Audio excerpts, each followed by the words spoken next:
This is what happens when you work to change things, and first they think you're crazy, then they fight you, and then all of a sudden you change the world. Notorious scammer Elizabeth Holmes was once the youngest self-made female billionaire. Then, in the blink of an eye, her company was worthless and she lost it all, being heralded as, quote, the next Steve Jobs, to now finding herself facing serious criminal charges and decades in prison. Elizabeth Holmes was considered a hero, but when investors started to catch on that she built her empire almost entirely based on a lie, that lie found Elizabeth guilty of 4 out of 11 charges of fraud, wherein she could face up to 20 years in prison when she is officially sentenced. And now the Hulu series The Dropout, based on a podcast detailing the case, is widely spreading Holmes' lies and deception, giving it more publicity than ever. Elizabeth Holmes was born to be a fraudster. Her own dad went bankrupt after being accused of an accounting fraud scandal where they, using accounting loopholes, hid billions of dollars in debt from failed projects and dealings. Elizabeth came from some seriously old money. Her third great-grandfather founded the world's biggest yeast production company, and both her parents were involved in congressional politics and international trade. Holmes herself was creating and selling program-based businesses while she was still in high school. She learned how to speak Mandarin Chinese, and only partway through high school did she already begin attending Stanford University's summer Mandarin program. When she graduated high school, she attended Stanford, where she studied chemical engineering and worked as a student researcher and lab assistant in the School of Engineering, all within her freshman year. Her interests lay in laboratory research and medical engineering, and by the end of her freshman year, she was studying SARS. This laboratory research involving SARS sparked an interest in collection of blood samples through the use of syringes. She filed her first patent for an invention she had created, which was a wearable drug delivery patch, and a year later, she took the plunge and decided to drop out of university and use her tuition money to fund her consumer healthcare technology company. The name of this company was Real-Time Cures, set to, quote, democratize healthcare. The beginning of her company, she would later state, was inspired by her fear of needles, wherein she became interested in performing blood tests using only a minute amount of blood. When she first proposed the idea to her professor at Stanford, he said it was impossible, but she eventually convinced him to back her idea. She later renamed the company Theranos, a combo of the words therapy and diagnosis. A year after the creation of the company, it had raised $6 million in funding before even releasing a product or prototype. By the end of 2010, she had $92 million.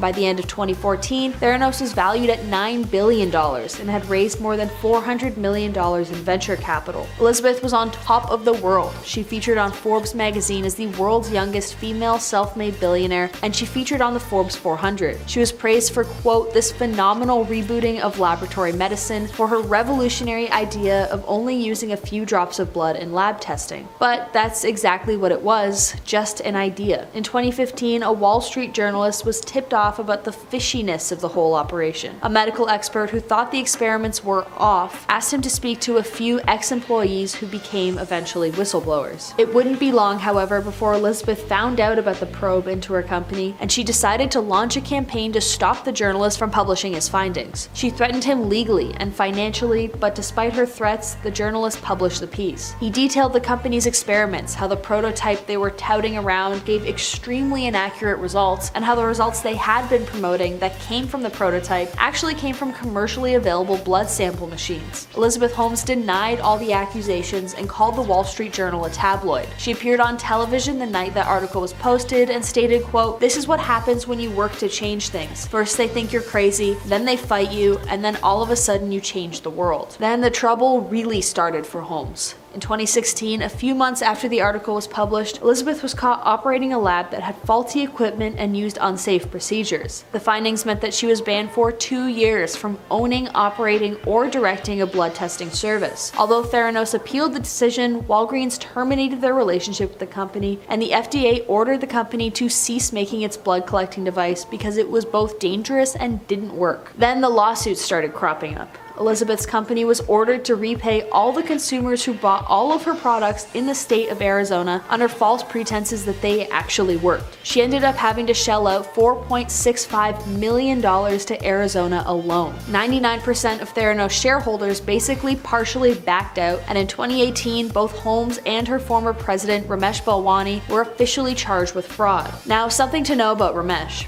Her and Elizabeth had an epic love affair. He is 20 years her senior, and the two had met while she was in college at Stanford. Their relationship was super toxic, however, and Balwani was known as a bully around the office, often tracking his employees' whereabouts and outing them if he deemed them to be too unproductive. Eventually, he and Elizabeth broke up in 2016 when the company was starting to downturn and got into legal trouble, and she pushed him out of the presidential position. A lot of people, once the case had garnered insane media attention, were shocked as to why it had been allowed to go on for so long. A lot of it had to do with how obsessed Elizabeth was with security. She had security guards stay with each visitor throughout the entire time that they were in the Theranos building, and they even reportedly escorted them to bathrooms. She also only signed deals with companies on the condition that they absolutely do not reveal any information about the deal with anyone else. That means that she got to rack up an insane amount of money because companies weren't talking to each other about how much they were giving Elizabeth. So by 2018, Elizabeth and Balwani, along with the company as a whole, were charged with massive fraud by the SEC, and she had to agree to give up financial and voting control of the company, pay $500,000, and return almost 20 million shares of Theranos stock.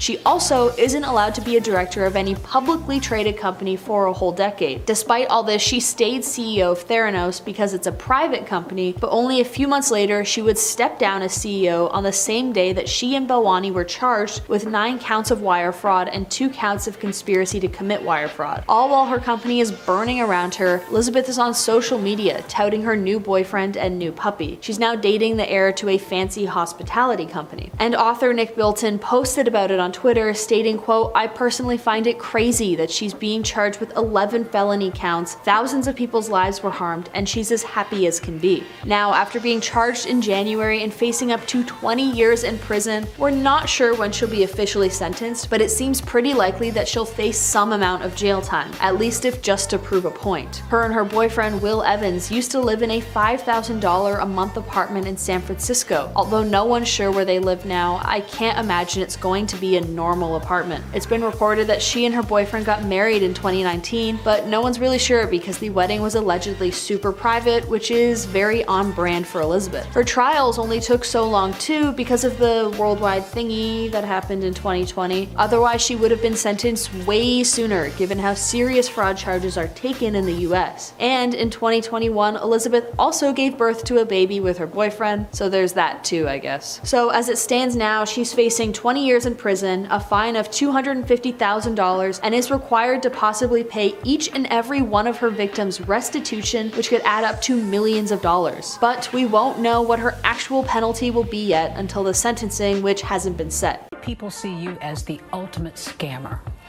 Are you? No, absolutely not. Anna Delvey, or should I say Anna Sorokin, is a woman who has successfully swindled the New York elite out of millions of dollars in order to pay for her lavish lifestyle. By creating the persona of a wealthy German heiress, she was able to defraud banks, hotels, and wealthy acquaintances.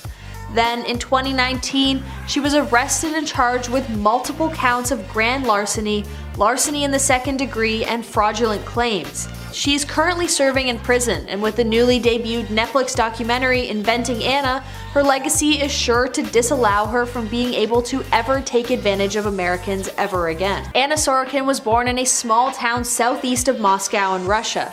Her father was a truck driver while her mother owned a convenience store before becoming a housewife. When she was 16 years old, her family decided to move to Germany, where she attended high school. Apparently, she was described by peers as being very quiet and had a difficult time attempting to grasp the German language. Once she graduated high school, Anna relocated to London to attend an art school but quit shortly thereafter. She then relocated to Paris to work for a fashion magazine, Purple. Around this time, Anna Sorokin changed her name to Anna Delvey. Her parents later reported that they, quote, "do not recognize the surname."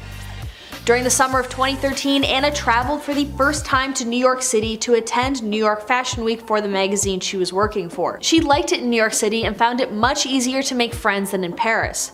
She opted to stay and transferred to the magazine's New York office for a time before quitting. Around the time that she quit, Anna invented the idea of the Anna Delvey Foundation, which was a members-only club and art foundation. She proposed the idea to several wealthy friends who were all members of the city's social scene. How she met these friends were through various social gatherings where, quote, she managed to be in all the sort of right places. She was wearing really fancy clothing, and someone mentioned that she flew in on a private jet. Someone who was close with Anna later recalled that she had claimed to be from Germany, and although her German wasn't very good, no one really thought it was unusual because, quote, there are so many trust fund kids running around. Everyone is your best friend and you don't know a thing about anyone. In fact, suspicions didn't really arise at all for a long time, even though Anna was known for being a little strange. She would sleep on friends' couches, moving into someone's apartment without paying rent, and putting taxi rides on other people's credit cards. But a lot of her uber wealthy friends just thought, quote, maybe she had so much money she just lost track of it. Eventually, when she turned 25, Anna started to put into motion her plans for the exclusive club. She started to meet with food and beverage consultants and put in the plans to fund the project. In order to make her entire lavish vision come true, she would need to secure almost $50 million in funds. At first, she turned to private investors before deciding against it because she didn't want anyone telling her what to do. Eventually, she got in touch with a lawyer who put her in touch with several high rollers after she signed an agreement that she actually had the resources to pay for all of this and wouldn't embarrass the firm. For some reason, I guess they never called her bluff because she now had contacts with the National Bank and Fortress Investment Group. In investor mode now, Anna began having dinners with artists and celebrities alike to try and sway them into giving her money for her club. The whole time she was in New York City, she was staying at 11 Howard Avenue, a fancy hotel. She doesn't have a credit card on file, which normally doesn't happen, but the hotel was new at the time and they were intimidated by Anna's friend circle, so she had agreed to wire the hotel money. After it didn't come, management grew antsy because before eventually the money was wired. But still, the hotel wanted to put a credit card on file for her. Eventually, the hotel changed the lock on her room and put her items in storage while Anna was out of city. Eventually, her bills began to pile up, and with all these checks bouncing, she was finally charged with grand larceny and tons of counts of fraud. She was admitted to Rikers Island, a famous prison in New York, and she obviously couldn't pay her bail, so she awaited her trial in prison. When speaking about the friends she'd made in prison, Anna stated, quote, there are a couple of girls who are here for financial crimes as well. This one girl, she's been stealing other people's identities. I didn't realize it was so easy. Apparently, her whole time she was in prison, she never admitted to any guilt. She also rejected the claims that she was a wannabe socialite, stating, quote, I was never trying to be a socialite. I had dinners, but they were work dinners. I wanted to be taken seriously. I would have better and faster ways to get some. Resilience is hard to come by, but not capital. She was sentenced to 4 to 12 years in 2019 in a trial that caught national attention for Anna's outfit. The famous baby doll innocence of Anna Sorokin's trial seemed to give off the illusion of her sweetness and inability to do anything wrong. The bouncy white dress wouldn't save her though, and she was convicted of defrauding hotels, restaurants, banks, and a private jet operator out of more than $200,000. After her trial, she was sent from Rikers Island to the Albion Correctional Facility in upstate New York. Then, during a parole hearing, Sorokin once again apologized and expressed remorse. Quote, I just want to say that I'm really ashamed and I'm really sorry for what I did. I completely understand that a lot of people suffered when I thought I wasn't doing anything wrong. She was then asked what she spent her time doing in prison, to which she replied that she had been interested in the culinary arts, yoga, meditation, and debate. A year ago now, in February 2021, Anna was officially released from prison after serving only 4 years. She got let go early because of good behavior. Then, once released, she was approached by Netflix to do a documentary.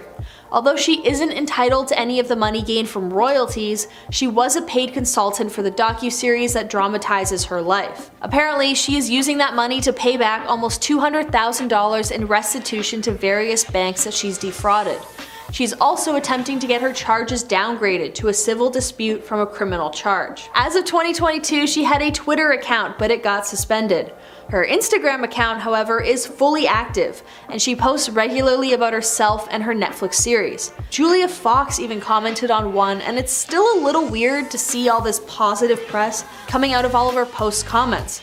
People seem to really like the woman, who would definitely have swindled them out of their money if she got the chance to. But it's not all smooth sailing for Anna now that she's free of her charges. She's now officially overstayed her 2017 visa, and now that she's finished her conviction, it's American law to deport her back to Germany.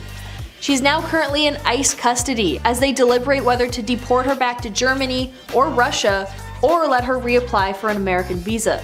There's the argument that she hasn't fully rehabilitated, given that her Instagram post seems to consider it all to be some kind of joke. Her attorney has filed a motion to have her released, but nothing has come of it yet. Now, while in ICE detention, Anna has said, quote, "While the world is pondering Julia Garner's take on my accent in Inventing Anna, a Netflix show about me, the real me sits in a cell in Orange County's jail in upstate New York, in quarantined isolation. My visa overstay was unintentional and largely out of my control. I served my prison sentence, but I'm appealing my criminal conviction to clear my name. I did not break a single one of New York State's or ICE's parole rules. Despite all that, I've yet to be given a clear and fair path to compliance." And now Anna's future remains in limbo as she awaits her asylum appeal or if she'll officially be deported back to Germany.